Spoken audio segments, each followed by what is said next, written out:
नमस्कार, आप देख रहे हैं अपना बिहार, आपके साथ मैं हूं अलीम अतर। सबसे पहले खबर राजधानी पटना से, जहां अपराधियों ने दिन दहाड़े 6 लाख रुपए लूट लिए। घटना भीड़ भाड़ वाले इलाके कदम कुआं इलाके की है। अपराधियों ने बीच सड़क पर हथियार की नोक पर रकम लूटे हैं। बताया जा रहा है कि कोड़ा गैंग ने लूट की इस वारदात को अंजाम दिया है। पुलिस सीसीटीवी फुटेज से अपराधियों की पहचान में जुटी हुई है। राजधानी में पॉश इलाके और भीड़ भाड़ वाली जगहों से भी अपराधियों को कोई फर्क नहीं पड़ता। पहले इनकम टैक्स गोलंबर, फिर राजीव नगर और अब राजेंद्र नगर, जो राजधानी पटना के पॉश इलाके में शुमार है। यहीं से HDFC बैंक जो आप देख रहे हैं, यहां से एक युवक 6 लाख रुपए निकालकर बाइक से जा रहा था और उसके बाद अपराधियों ने यहां से थोड़ी दूरी पर जो राजेंद्र नगर फ्लाईओवर है वहां पे टेक ओवर किया पिस्टल की नोक पर और 6 लाख रुपए दिन दहाड़े लूट लिए। जाहिर सी बात है, ये कितना भीड़ भाड़ वाला इलाका है, गाड़ियों की आवाजाही देखकर आप आसानी से समझ सकते हैं, लेकिन अपराधियों को इससे कोई फर्क नहीं पड़ता। उन्होंने दुस्साहस का परिचय दिया और 15 दिन में तीसरी बार लाखों की लूट की है। 6 लाख रुपए लूट कर ले गए। इसके पहले इनकम टैक्स गोलंबर पर 2 लाख रुपए की लूट हुई थी जो रेलवे कर्मी थे उनसे। इसके अलावा राजीव नगर में महज 10 रोज पहले एक महिला कर्मी से 10 लाख रुपए की लूट हुई थी और आज एक युवक से पिस्टल की नोक पर 6 लाख रुपए की लूट हो जाती है। हमेशा की तरह पुलिस पहुंचती है और सीसीटीवी फुटेज की तलाश करती है और इसके आधार पर अनुसंधान करने का दावा करती है। लेकिन मैं आपको बता दूं कि इसके पहले भी लूट की जो 2 बड़ी घटनाएं हुई हैं उसका अनुसंधान पुलिस अपने तरीके से कर रही है और आज तक दोनों मामलों का खुलासा नहीं हो पाया है। इस तीसरे मामले का खुलासा पुलिस कैसे करेगी, अब ये तो आने वाले दिनों में पता चलेगा। लेकिन फिलहाल पटना पुलिस पर अपराधी भारी पड़ते दिख रहे हैं। कैमरा पर्सन सुबोध के साथ संजय कुमार, न्यूज़ 18 पटना। सीतामढ़ी के सैयारा बाजार में 2 दिन पहले हुए गोलीकांड का पुलिस ने खुलासा कर लिया है। अपराधियों ने उमेश ठाकुर समेत 2 लोगों को गोली मारकर घायल कर दिया था, जिसके बाद भाग रहे अपराधियों को ग्रामीणों ने पकड़ लिया और उसकी बेरहमी से पिटाई कर दी। पुलिस ने बताया कि उमेश ठाकुर की हत्या के लिए उसके पट्टीदारों ने सुपारी दी थी। मोबाइल सर्विलांस और कॉल डिटेल के आधार पर पुलिस ने पूरे मामले की जांच की है, जिसके बाद आरोपी अवधेश ठाकुर और सीताराम ठाकुर को गिरफ्तार किया गया है। मामला कॉन्ट्रैक्ट किलिंग से जुड़ा हुआ है। 90,000 रुपए में उमेश ठाकुर की हत्या का षड्यंत्र रचा गया था। 40,000 रुपए पहले दिए गए थे और काम होने के बाद 50,000 रुपए देने की बात कही गई थी। इस मामले में ग्रामीणों की पिटाई से गंभीर रूप से घायल कॉन्ट्रैक्ट किलर दीपक राम और रोशन यादव का इलाज सीतामढ़ी सदर अस्पताल में कराया जा रहा है।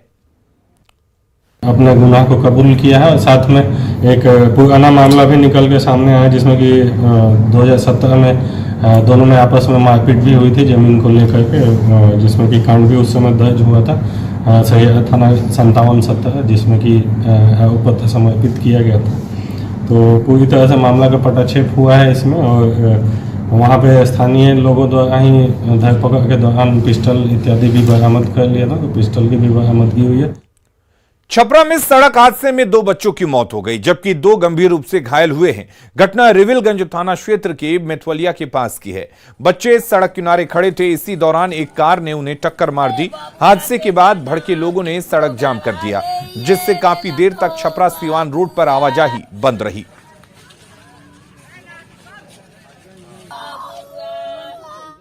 मैं पब्लिक का भी यही है कि उनको अपना मतलब उचित जो मुआवजा है उसके लिए हम लोग लगे हुए, पूरा पब्लिक यहाँ के मतलब रोड जाम किए हुए है सुबह से ही। तो उसी के लिए हम लोग भी यहाँ की संबंधित अधिकारी से हमने बात भी किया है, वीडियो साहब से, सीओ साहब सबसे बात किया है। तो अभी जो 20,000 रुपये का मिलता है, चेक मिलता है, तो वीडियो साहब से अभी बात हुई है तो बोले कि हम मैं जल्दी भिजवाता हूँ मैं। और उसके बाद से जो आपदा का जो होता है, आपदा का 5 लाख होता है, उसके लिए भी हम लोग प्रशासन को बोले हुए हैं। शाम के 5 बजे का घटना है। ये दुर्गा पूजा कल से चालू हुआ है, नवरात्र चालू है। उसी के क्रम में ये लोग लड़का सब झंडा गा रहा था रोड के साइड में। उसी क्रम में तेज गति से गाड़ी आ रही थी, एकमा जा रही थी, एकमा से छपरा जा रही थी, उसी में वो चढ़ा दिया। राज्य के सरकारी अस्पतालों में सालों से लगभग 70% से ज्यादा फार्मासिस्ट के पद खाली पड़े हुए हैं और नर्सों से फार्मासिस्ट का काम लिया जा रहा है। पटना के गर्दनीबाग अस्पताल में भी कुछ यही हाल है।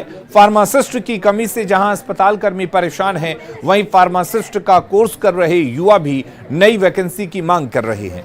गर्दनीबाग अस्पताल का जायजा लिया संवाददाता रजनीश कुमार ने। नर्स का काम होता है मरीजों का इलाज करना, मरीजों की सेवा करना, लेकिन बिहार के सरकारी अस्पतालों की विडंबना कहिए कि नर्सों से फार्मासिस्ट का काम लिया जाता है। राजधानी पटना के गर्दनीबाग अस्पताल में भी कुछ यही तस्वीर देखने को मिल रही है, जहां देख सकते हैं कि कुल 12 पद हैं फार्मासिस्ट के और यहां पर 7 पद पर ही फार्मासिस्ट बहाल हैं, बाकी वर्षों से जो है 5 पद खाली हैं। ऐसे में जो नर्सें हैं यहाँ पर उन्हें ही हाथ बटाना पड़ता है फार्मासिस्ट के काम में। तो ये देखिए, अब इस वक्त एक तरफ आप जो है अस्पताल के कर्मी हैं, दूसरी तरफ वैसे छात्र हैं जो हर साल बी फार्मा हो या फिर डी फार्मा हो उसकी डिग्री लेते हैं और उसके बाद देख सकते हैं यहाँ पर ट्रेनिंग लेने के लिए अस्पताल पहुँचते हैं। तो ये गर्दनीबाग में ट्रेनिंग लेने के लिए पहुंचे हैं इसी उम्मीद के साथ कि ट्रेंड हो जाएंगे, वैकेंसी निकलेगी और हम सरकारी अस्पतालों में फार्मासिस्ट पर बहाल हो जाएंगे। लेकिन ये इंतजार कब खत्म होगा ये कहना मुश्किल है, क्योंकि कहा जा रहा है कि वर्ष 2014 के बाद फार्मासिस्ट की बहाली ही नहीं हुई है। तो जरा हम बात करते हैं, अस्पताल के उपाधीक्षक हमारे साथ हैं डॉक्टर मंजुला। मैडम, कितनी परेशानी हो रही है, फार्मासिस्ट पूरे नहीं है? परेशानियां तो हो रही हैं, क्योंकि 12 पद है और अभी वर्तमान में 5 रिक्त पद हैं साथ ही हमारे पास हैं, लेकिन हम लोग उसी भी काम निपटा रहे हैं। परेशानियों का सामना करना पड़ता है अस्पताल को, और हम जरा जो एएनएम हैं उनसे भी हम बात कर लेते हैं। मैडम इधर आइए, आपकी बहाली हुई थी यहाँ पर मरीजों का इलाज करने के लिए, सेवा करने के लिए, आप यहाँ पर फार्मासिस्ट की ड्यूटी कर रही हैं, तो एक तो मेहरबानी कर रही है आप सरकार पर। ट्रेनिंग क्या चीज कर लिए थे आप? ट्रेनिंग तो हम एएनएम का लिए हैं। नर्सिंग का? हाँ। अच्छा। और मुश्किल होती है कि नहीं, बिना ट्रेनिंग लिए फार्मासिस्ट की ड्यूटी आपको करनी पड़ रही है? मुश्किल नहीं होती है, भैया लोग रहते हैं, उनको कुछ मदद चाहिए रहता है तो हम लोग हेल्प कर देते हैं। भी काउंटर पर जो मरीज हैं उनकी लाइन लगी हुई है, देखिए यही वो दवा काउंटर है और यहाँ पर इसी तरह से 24/7 जो है, जो कर्मी है फार्मासिस्ट हैं, उनको ड्यूटी पर मुस्तैद रहना पड़ता है। 2014 के बाद सर 8 साल हो गया, उसके बाद कोई वैकेंसी नहीं है। क्या नाम हुआ? मनीष कुमार। चलिए, डिग्री ले रही है, ट्रेनिंग भी लेने पहुंच गई हैं आप, उम्मीद है कि नौकरी मिल जाएगी?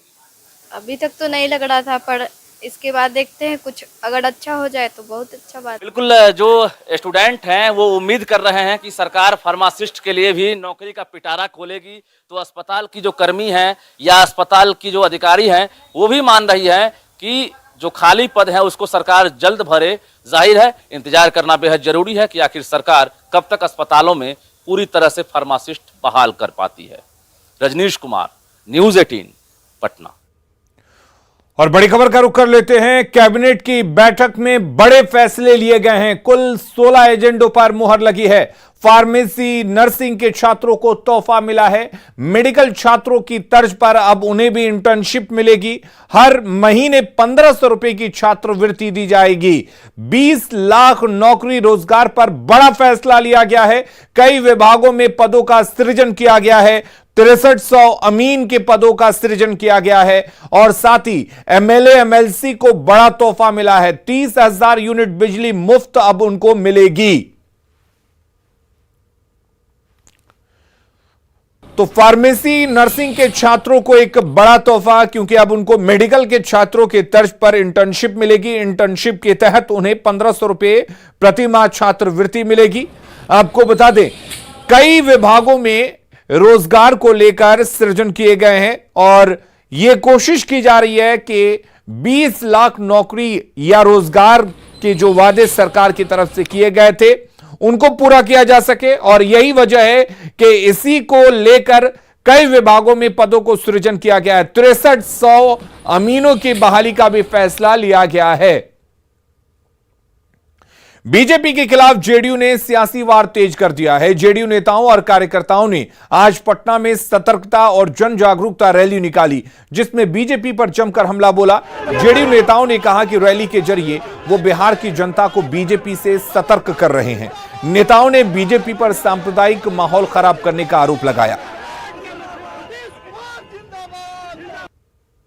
जेडीयू की तरफ से सतर्कता एवं जागरूकता मार्च निकाला जा रहा है। इस वक्त हम आपको तस्वीर दिखा रहे हैं डेली रोड की, जहां पे जेडीयू के राष्ट्रीय अध्यक्ष ललन सिंह, संसदीय बोर्ड के अध्यक्ष उपेंद्र कुशवाहा सहित बड़ी संख्या में जो जेडीयू कार्यकर्ता नेता है वो शामिल है। सर, ये मार्च आज निकाला जा रहा है किस लिए?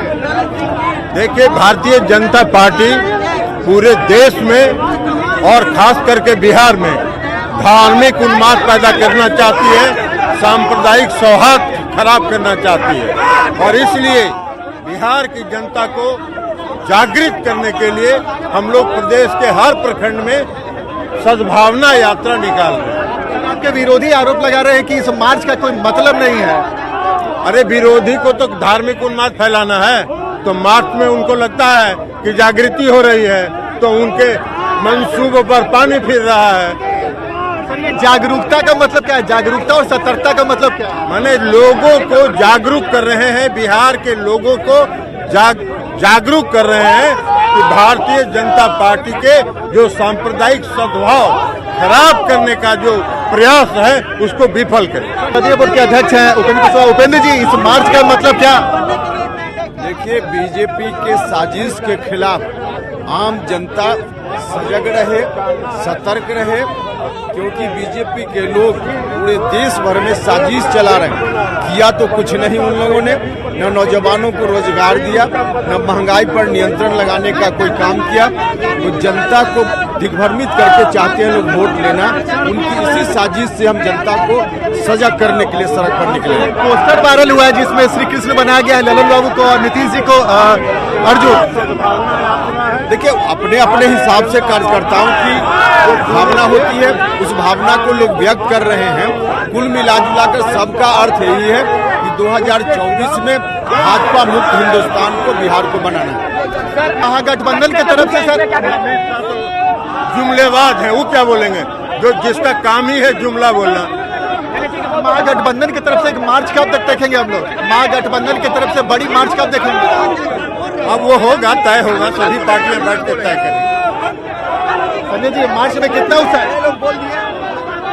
तो ये तस्वीर हम आपको दिखा रहे हैं पटना के बेली रोड की, जहां पे जेडीयू के राष्ट्रीय अध्यक्ष से लेके संसदीय बोर्ड के अध्यक्ष सहित तमाम जो जेडीयू के नेता और कार्यकर्ता हैं वो सड़क पर उतरे हुए हैं और मार्च कर रहे हैं। तो अब ये एक तरीके से महागठबंधन ने लोकसभा चुनाव की तैयारी शुरू कर दी है। कैमरामैन दीपक के साथ आनंद अमृता, न्यूज 18 नेटवर्क, पटना। तो जेडीयू 2024 के महाभारत को निर्णायक बनाने की तैयारी में जुटा हुआ है। इसी कड़ी में जेडीयू कार्यकर्ताओं और समर्थकों की ओर से जेडीयू संसदीय बोर्ड के अध्यक्ष उपेंद्र कुशवाहा ने युवा मांगे रोजगार रथ को रवाना किया। इस रथ को महाभारत युद्ध की शक्ल दिया गया। 2024 के महाभारत में कौन कौन से किरदार हैं, यह जानना बेहद जरूरी है। रथ में पूर्व केंद्रीय मंत्री उपेंद्र कुशवाहा को अभिमन्यु की भूमिका में चक्रव्यूह को तोड़ते हुए दिखाया गया है। ये वही उपेंद्र कुशवाहा हैं जो 2018 में केंद्रीय मंत्री का पद छोड़ते हुए बिहार की नीतीश सरकार पर उन्होंने जमकर निशाना साधा था और नीतीश कुमार को हर मोर्चे पर विफल बताया था। रथ में जेडीयू के राष्ट्रीय अध्यक्ष ललन सिंह को सारथी यानी भगवान श्री कृष्ण की भूमिका में दिखाया गया है। वही मुख्यमंत्री नीतीश कुमार को अर्जुन की भूमिका में दिखाया गया है। रथ के जरिए केंद्र सरकार के खिलाफ अभियान चलाया जा रहा है, जिसमें पोस्ट कार्ड के माध्यम से रोजगार और नौकरी की डिमांड की जाएगी।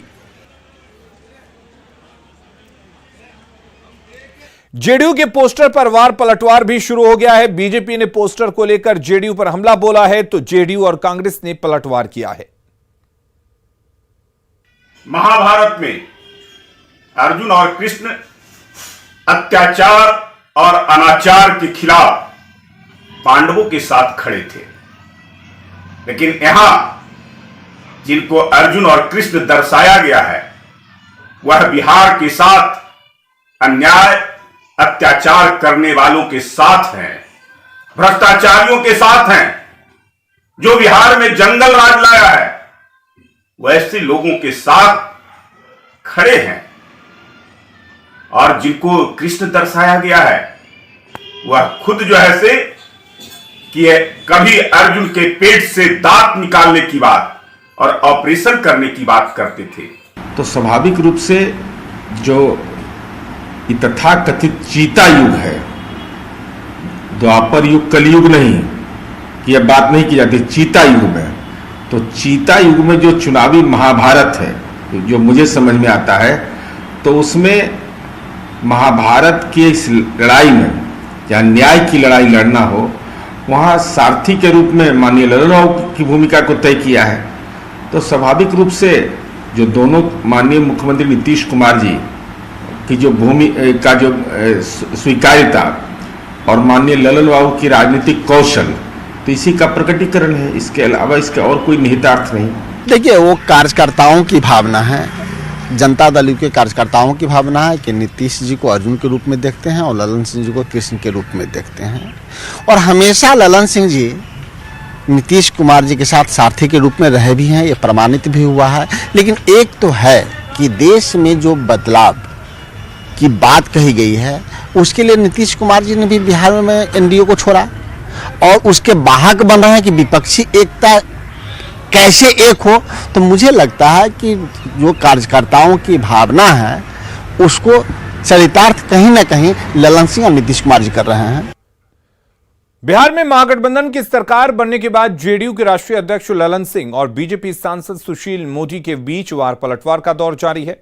जेडीयू अध्यक्ष ललन सिंह ने एक बार फिर सुशील मोदी को बिहार बीजेपी का अध्यक्ष बनाए जाने की संभावना जताते हुए उन पर तंज कसा है।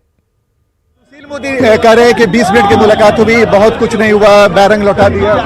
अभी तो सुशील मोदी को कांग्रेस का खबर ज्यादा रहता होगा, अपनी पार्टी का खबर तो उनको है नहीं। सारी चिंता वो छोड़ दें, लेकिन हम लोग की तो सोच ये थी कि सुशील जी को केंद्र सरकार में मंत्री बन जाएगा। शायद इतना जो आजकल प्रयास कर रहे हैं, लगातार बोले जा रहे हैं, तो उनको शायद केंद्र सरकार में मंत्री बना दे। लेकिन अब हम लोग को कोई बता रहा था कि उनको प्रदेश का अध्यक्ष बनाया जा रहा है। जो प्रदेश अध्यक्ष 15 साल पहले थे, अब फिर से उनका पदोन्नति हो रहा है। और इधर ललन सिंह के बयान पर बीजेपी सांसद सुशील मोदी ने भी पलटवार किया है। सुशील मोदी ने कहा कि जल्द ही नीतीश कुमार ललन सिंह को उनकी औकात बताने वाले हैं और उन्हें मुंगेर का जिलाध्यक्ष बनाने वाले हैं। के राष्ट्रीय अध्यक्ष उनको बहुत जल्दी नीतीश कुमार और मुंगेर जिले का अध्यक्ष बनाने जा रहे हैं। देखिए, बीजेपी में तो कोई दोबारा अध्यक्ष नहीं बनता है। मैं तो 2005 में प्रदेश का अध्यक्ष था, तो 17 साल के बाद कोई दोबारा अध्यक्ष नहीं बनता है। बीजेपी में कोई ऐसी परिपाटी नहीं है। यह मैंने जरूर सुना है कि बहुत जल्द नीतीश जी उनका ललन सिंह को अपनी औकात बताने वाले और उनको मुंगेर जिले का अध्यक्ष बनाएंगे। दरभंगा का ललित नारायण मिथिला यूनिवर्सिटी एक बार फिर से विवादों में आ गया है। इस बार विश्वविद्यालय के अधिकारियों पर राज परिसर में स्थित सामानों को बेचने का आरोप लगा है। छात्र संगठनों ने थाने में शिकायत दर्ज कराकर मामले की जांच कराने की मांग की है। छात्र नेताओं के मुताबिक विश्वविद्यालय के रजिस्ट्रार और इंजीनियर परिसर में रखे सरिया को अवैध तरीके से बेच रहे हैं और विरोध करने पर कार्रवाई करने की धमकी दे रहे हैं। छात्रों ने कुलपति से भी रजिस्ट्रार के खिलाफ लगे आरोपों की जांच और कार्रवाई करने की मांग की है। वहीं यूनिवर्सिटी के रजिस्ट्रार ने अपने ऊपर लगे आरोपों को खारिज किया है।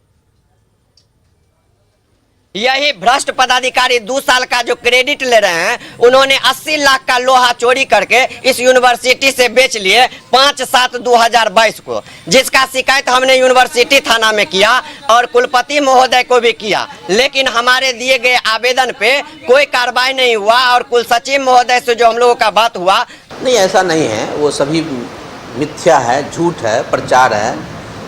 और इसलिए कि विश्वविद्यालय में एक समिति है, निविदा समिति, जब हमारी कापियाँ 3 साल पुरानी हो जाती है या कोई चीज़ स्क्रैप, जैसे कोई मशीन आया, फोटोस्टेट मशीन आया, कोई भी स्क्रैप जब पुराना हो जाता है तो हम लोग अखबार में निविदा निकालते हैं। 3-4 लोग आते हैं, जो सबसे ज़्यादा हाईएस्ट रेट किलो के हिसाब से देता है उसको हम लोग दे देते हैं और उसको समय देते हैं कि आप 1-2 साल में अपना सारा सामान निविदा ले जाएं। लखीसराय जिले का कजरा, चानन और पीरी बाजार जंगल और उस इलाके के गांव अब नक्सल मुक्त हो चुके हैं। यहां का इलाका आजादी के बाद कई दशकों तक लाल आतंक या फिर लाल गलियारे से परेशान था, लेकिन अब नक्सल मुक्त हो चुका है और ये तब संभव हुआ है जब केंद्रीय सुरक्षा बल नक्सल प्रभावित इलाके के गढ़ में अपना दबदबा बढ़ा चुके हैं। अब यहां 24 घंटे सीआरपीएफ, एसएसबी की मौजूदगी रहती है। यही कारण है कि अब इस इलाके में नक्सली नहीं दिखते और अब यहां अमन और शांति है। और अपना बिहार के इस बुलेटिन में फिलहाल के लिए इतना ही, लेकिन खबरें लगातार जारी हैं। आप बने रहिए हमारे साथ।